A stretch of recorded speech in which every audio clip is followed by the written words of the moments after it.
Centralites, it's third Tuesday of the month. And that means... what did I do? Come on. That means it is time to do a segment with an icon in the industry, a host of TV shows, a creator and instructor of very popular barbecue university class, and author of the most popular barbecue and grilling books in the history of the world. Let's head on over to the hotline and welcome back a good friend of the show, Stephen Raichlen, joining us. Stephen, how are you, buddy? Doing great. How about yourself? Absolutely fabulous, Stephen. I appreciate you making time, as always, here for the third Tuesday visit. So before we get rolling tonight, and I don't know if you are a fan or not, but you got a nice mention on the Howard Stern show this morning and a plug for the Barbecue Bible book. What do you think about that? I think that's fantastic. Are you a fan of Howard Stern? Howard is a buddy of mine. I've been to his house at barbecue for him at his house a few years ago, barbecue class. He let me bring my kids, who would not have allowed me to visit Howard Stern without them. And gosh, I ran into him a couple months ago down here in Florida. Really? So yeah, I was going to say, I thought I had recalled a story of where you might have done either like a private class or a big kind of get to what was the theme of the class and how did it come about? His then girlfriend, now wife, had bought him a copy of the Barbecue Bible as a present, and he was so smitten with it that he started talking about it on his show. And all of a sudden, we went to number 6 on Amazon.com. The phone started ringing off the hook. I was on book tour, actually. I was on the West Coast when it happened. And it was, it was for a week. It was a wild ride. And then we connected and, I agreed to teach a private class for him, help him up his barbecue game. And he's a very nice man. Stephen Raichlen joining me here on the show. He does have a couple other guys that are in that posse, too, that are really big live fire cooking fans. For instance, one of his producers, Jason Kaplan, is a big live fire guy that I've gotten to know recently. So not just Howard, who I believe has kind of digressed off of the meat trail. He seems to go hot and cold on certain things, but there's a lot of people in his posse that are live fire fans. Yeah. Well, I'm not sure if he actually eats meat anymore, but more and more people don't. Even in my family, I got every day I'm sort of trying to ward off the vegetarians. Man on an island, no doubt about it. One other off-topic subject here that I want to talk to you about. Are you familiar? And this is hyper regional up in that Wisconsin, perhaps Minnesota area, with tiger meat sandwiches. No. So this. Tell me. I hate. Usually, I'm not the one that's telling you about stuff, by the way. It's usually the other way around. But this is... That's okay. I believe you should learn something new every day, so this is going to be my new thing today. So imagine a Melba toast kind of a situation as a base, and then raw ground meat with some raw sliver of onion and some cracked pepper and some salt. Are you somebody that's going to get down with that? Because I am 100% not going to get down with that. I am completely into it. I'm imagining some shaved pecorino cheese, maybe maybe a little truffle mustard. Hey, by the way, if Nancy Lowski, my assistant, is listening, which I'm pretty sure she is, she gave me an awesome present this week. My mustard, the French mustard maker, has just come out with a black truffle mustard, which she sent me for a birthday present. I got to tell you, it will completely change your notion about mustard. All right. Well, I'm going to go out on a limb, Stephen, and say that the general population in Minnesota and Wisconsin are probably not using pecorino cheese or whatever thing or truffle mustard or anything like that. But I am a little fascinated that you would be willing to jump in on raw ground beef. I mean, shouldn't I be scared to that? Well, I assume they're starting with a steak and chopping it themselves. I mean, I don't know if they're buying it from the supermarket. That would make me nervous. It is. I've seen a guy do video where he's bought like a packaged ground beef. He tears open the cellophane at the top and starts taking fingerfuls of it. Well, that would make me nervous today. But, when I was growing up, that was one of my mom and I, it was one of our favorite treats was to eat raw hamburger meat. And that's just a sod comment on how the American food distribution system has deteriorated in these many years. So do you think it's gotten worse over time, or do you think that we just didn't know any better? No, it's definitely gotten worse. I mean, we didn't have massive outbreaks of E. coli and salmonella. I remember the first salmonella death. Maybe I was like 18 or 19. It was, a long time ago. It made national news. I mean, today it's a daily occurrence. It's just, greed, capitalism, industrialization of food. It's all the things that I hate about what has happened with food today. Isn't it more of the demand from the American public to eat red meat at any cost? Well, I think it's two things. I mean, I think it's three things, actually. So one problem is that, we want cheap matters. Price matters more to many Americans than quality. And I think we got that equation just wrong. Eat less meat, but eat better meat. Don't buy food just because it's cheap, because you ultimately pay a price somehow. Mm-hmm. Stephen Raichlen joining me here on the show, BBQBible.com, his website. So last month you were on, Stephen. We talked about the first day of shooting for the Project Fire 2 TV show. Full shooting obviously wrapped up. So let's take a quick look back. From a high level, how does this shoot go compared to all of the previous ones before? It was fantastic. It fulfilled a lifelong dream of mine, which was to shoot with a water background. We were on the Steinhatchee River in Northwest Florida. Absolutely drop-dead gorgeous. Fishing boats cruising by every day.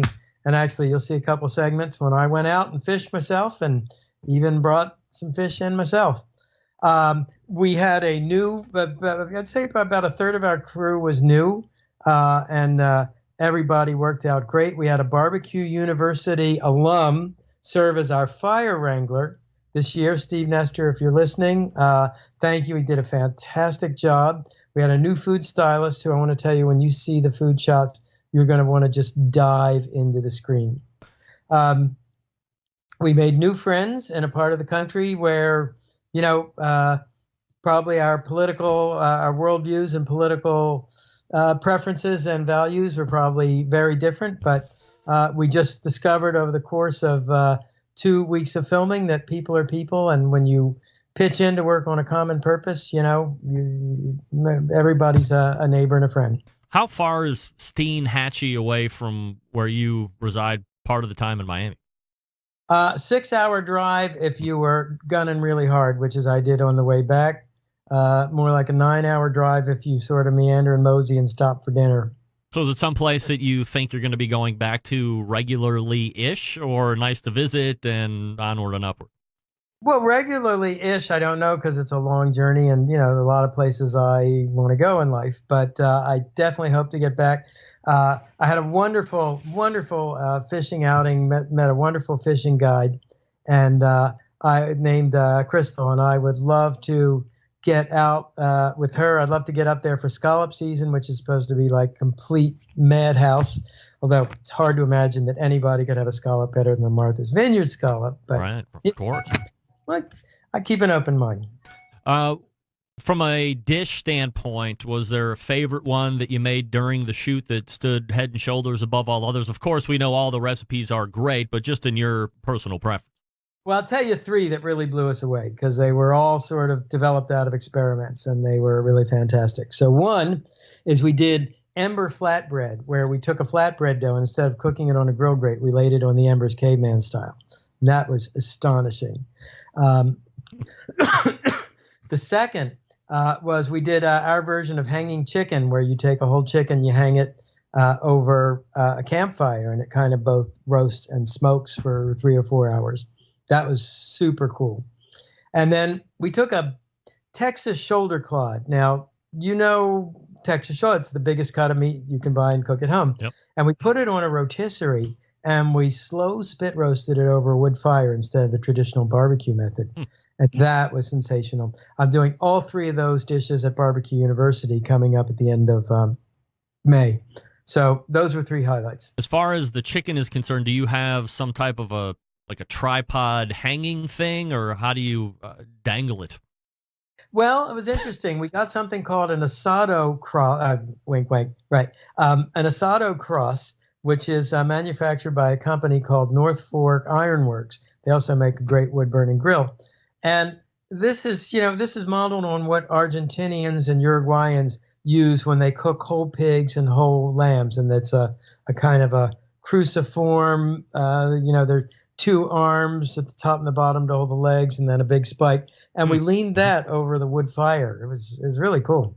Do you have any idea what kind of temperature you're running at, or when you're cooking that way, it's more about keeping the fire that you have versus worrying about what temperature is hitting the flesh?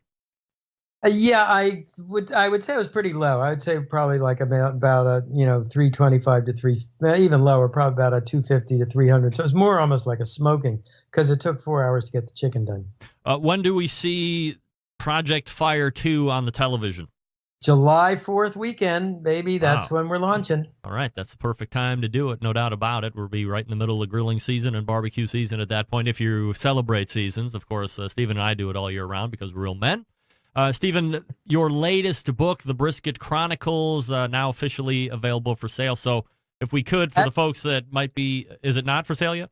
Well, I'm not positive. I just got my first copy on Friday, which is always a big thrill when it rolls off the press. Okay. Official pub date is May 1st, but I believe they're pre-selling it on Amazon, some of the other online sites. Okay, so at worst pre-order you can do, but May 1st looking for that release.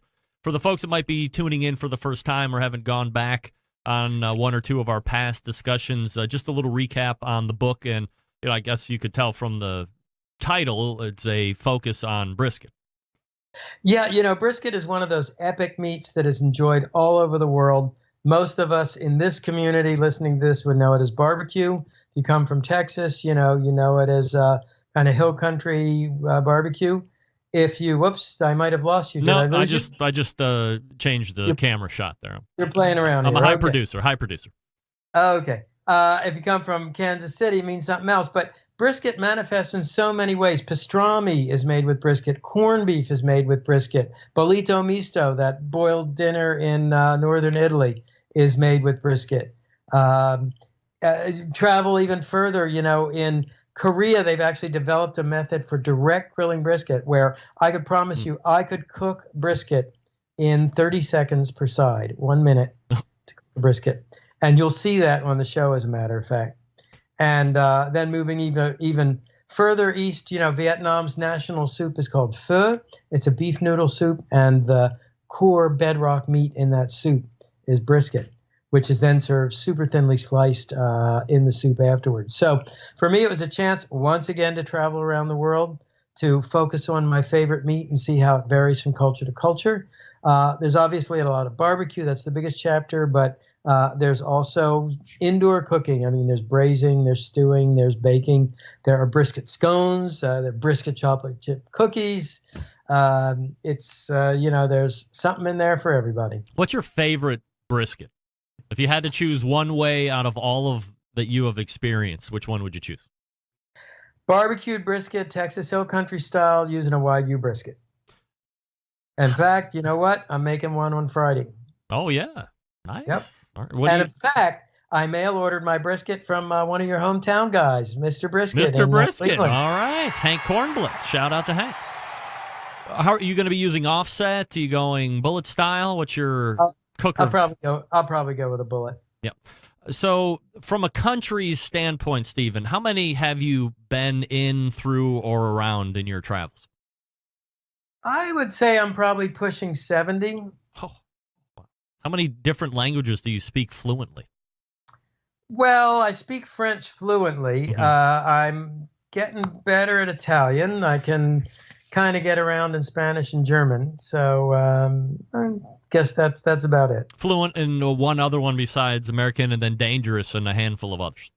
Well, if you can hire a plumber in a foreign language, then and describe the problem, then you're functional.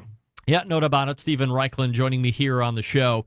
So the book tour is going to be rolling out as well. What are the first few stops in case people want to stop by, say hi, and get a book signed? I would love that. So we're starting off in Austin, Texas. That's the 3rd of May, if memory serves.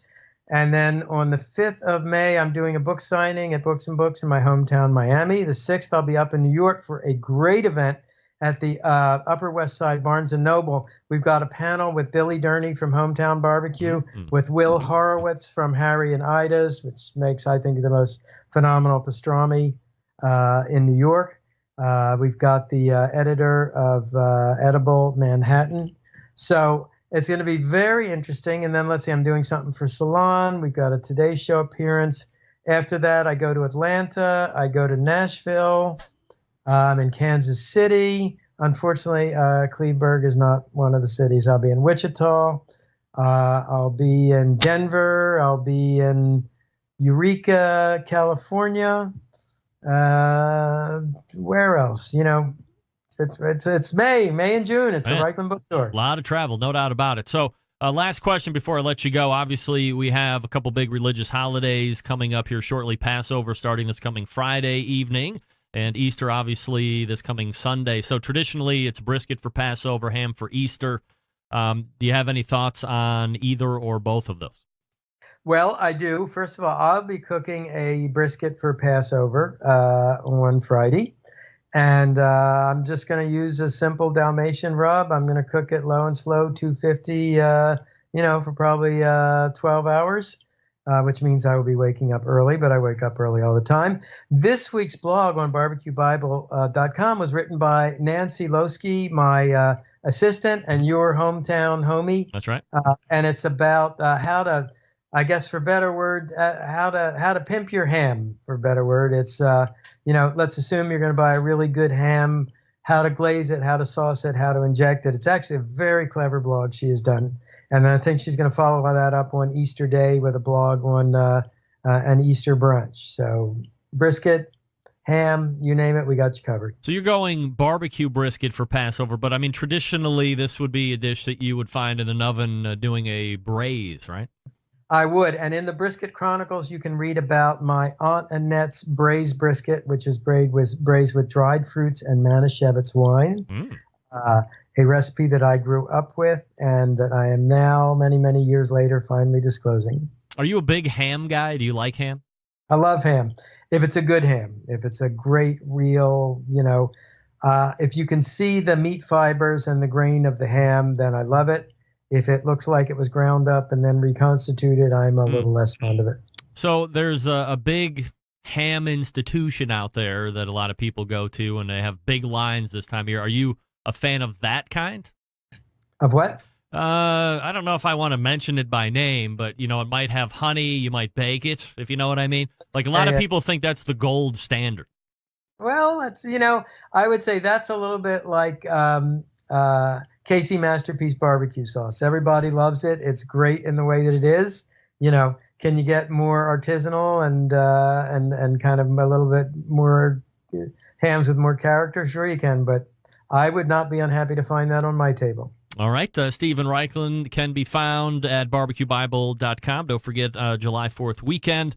The second edition of Project Fire will be coming out and hitting the TVs for your viewing pleasure. Stephen, always appreciate the time. Happy Passover, and we will look for you again next month. And happy Easter and happy Passover to all your listeners, and thanks for the great job you do every month. All right. Thank you, Stephen. There he is. My pal Stephen Raichlen, being brought to you by the Fogo Charcoal Hotline, baby. New sponsor.